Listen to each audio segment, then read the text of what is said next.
Hi, you are using the internet right now, obviously, to watch this explainer. You're on a platform like YouTube. And well, there's a massive amount of stuff on here. It probably feels like it has to take up a pretty big portion of the internet, right? Well, no. Actually, things that you can search on YouTube, TikTok, Instagram, and even Google, that only takes up about 1% of the internet. Yeah, just 1%. Everything we search on a daily basis accounts for a microscopic 1% slice of the pie, which leaves a staggering 99% of the internet completely unsearchable with a normal search engine on your phone or computer. So what exactly is hiding in the rest of that mysterious 99%? Let's dive into it. This brings us to the very first big divide, the surface web versus the deep web. The deep web makes up the vast majority of that unsearchable 99%. And honestly, it's simply anything protected by a password or a paywall. Think about your personal bank account. You definitely don't want someone to just Google your name and get a link straight into your checking account. I mean, even if you're broke in this economy just like me, we absolutely want most of the internet hidden from search engines to keep our private data safe. Section 1. The mechanics. How the internet actually works. To figure out how the darkest corners operate, we need to know a little bit about how the internet actually works. And contrary to popular belief, the internet is not some magical cloud floating in the sky. It is simply a physical wire. Literally. If you take a wire and hook two computers to each end, they can communicate and share files. And congrats, you've just created an internet. Now, obviously with only two computers, your brain that's broken from endless TikToks and YouTube Shorts would get bored pretty easily. Luckily, our modern network multiplies that concept by billions, creating a massive physical grid of wired computers constantly pinging files back and forth across the entire globe. To keep track of all these millions of computers, each piece of the network has an address. Computers use complex IP addresses, which are really just super long strings of numbers. But because our human brains would never remember all those numbers, we use readable domains, like Google.com. You just type in that readable domain, and the network handles finding the exact numerical destination to route your data safely. Section 2. The origin story. Birth of the dark web. Right below the deep web is the dark web. And I know that's what you actually came to this explainer for. But why does a completely untraceable dark web even exist in the first place? Well, it's no secret you're constantly being tracked on the regular internet. You like a picture of shoes on Instagram, boom, you get an ad for them tomorrow. Famously, Target once figured out a customer was pregnant before she even knew, just based on her purchase data. Crazy, right? Well, not everyone wants to be tracked. And ironically, the entity that wanted to avoid tracking the most wasn't some shadowy criminal syndicate, it was actually the government. Believe it or not, the foundations of the dark web were actually created in the 1990s by researchers at the U.S. Naval Research Laboratory. The government didn't want to be tracked. They desperately needed a way to protect their top-secret communications and files so that Russian hackers couldn't intercept their transmissions while they were bouncing across the internet. They needed perfect, untraceable anonymity. To actually achieve this, they invented something called onion routing. It's brilliant, really. When you send a file, step 1, it gets wrapped in multiple layers of encryption, like an onion. Step 2, it travels through a series of network checkpoints. And step 3, here's the absolute genius part.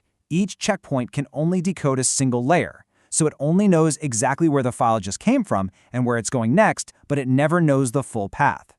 Finally, step 4, the message is safely decrypted at the very end. It is literally a secret code layered on top of a secret code. But wait, this brings up a huge logical question. If this incredible, untraceable network was built specifically for highly classified military secrets, why on earth was it eventually opened up for everyday people to use worldwide? The answer is a concept we call the million-dollar truck problem. Think about it. If only the US government used this network, any hacker intercepting an onion-routed file would immediately know, hey, this is top-secret government data. It's exactly like putting $1 million in the back of a brightly labeled, transparent truck and just hoping nobody robs it. The only way the government could truly camouflage their secret files was to open the network up globally. They had to hide their secret transmissions inside a massive, chaotic crowd of regular, everyday public data. Section 3. Navigating the underworld market. Opening a perfectly anonymous network to the entire world had some seriously intense, unintended consequences. To cross the threshold into the dark web, you can't just boot up Chrome or Safari. You actually need specialized software, like the Tor browser, which is built to read those incredibly complex .onion domains. And because you can't just Google things down there, users rely on sites like the Hidden Wiki, which basically acts as a rudimentary directory linking to all the hidden websites within the dark web. This total anonymity birthed the most infamous dark web marketplace of all time, the Silk Road. Launched as a worldwide illicit network, it generated an absolutely insane $200 million in just its first 2 years. And it was entirely fueled by untraceable Bitcoin. Because cryptocurrency is decentralized, it basically became the perfect digital cash for untraceable, illegal commerce. But, as you might know, its reign was short-lived. It was shut down in a historic bust in 2013, and its creator was jailed for life. Section 4. A Catalog of Chaos. What's actually for sale? The fall of the Silk Road didn't stop anything. It merely splintered the dark web into hundreds of shifting marketplaces. The reality down there is completely lawless. We are talking about stolen credit card info harvested from those fake gas station scanners, full identity theft packages including fake passports. The quick tip, the lack of electronic encrypted chips inside make them totally useless at real airports. You can buy counterfeit cash, literally $10,000 of fake money for $100. There are malicious blackmail campaigns, cyber weapons, and illegal exotic animal meat. Yeah, you heard me. People actually buy lion and panda meat. And reportedly, you could even find assassins for hire. It is a complete and terrifying catalog of chaos. Section 5. The Honeypot Trap. Now, before you start thinking the dark web is this untouchable underworld utopia, you really need to know about the honeypot. A honeypot is a fake dark web service designed specifically to scam desperate buyers out of their Bitcoin or to secretly collect evidence for law enforcement. It's actually estimated that a staggering 90% of the terrifying services we literally just talked about are actually elaborate scams designed to take your money and deliver absolutely nothing. Just think about the dark irony of this for a second. Who exactly do you call when a scammer steals your illegal Bitcoin? If a seller takes your crypto for illegal documents and just vanishes, you have zero consumer protection.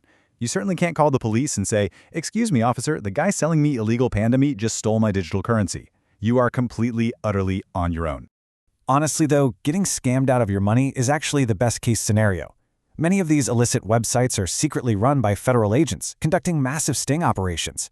If you log on and try to order something crazy like a hitman, it is highly likely that you are directly handing the FBI perfectly documented evidence of your own crime. They're literally just sitting there, collecting the exact data they need to show up and arrest you. Look, even if you never intend to buy a single thing, simply browsing the dark web is an incredible risk. If you aren't using a perfect VPN, you are virtually guaranteed to get hacked almost immediately. If you dare use a personal computer that has your private files on it, they can and will be easily stolen. Make one wrong click or accidentally reveal just a sliver of your identity, and you could end up on an incredibly dangerous hacker hit list. It is an environment perfectly designed to completely cook the unprepared. Which leads us to our final chilling thought. Is satisfying a momentary bit of digital curiosity really worth risking your life savings, your personal freedom, or even your life? The dark web is undeniably an incredible feat of networking technology, but it is a lawless, predatory place where you are the prey.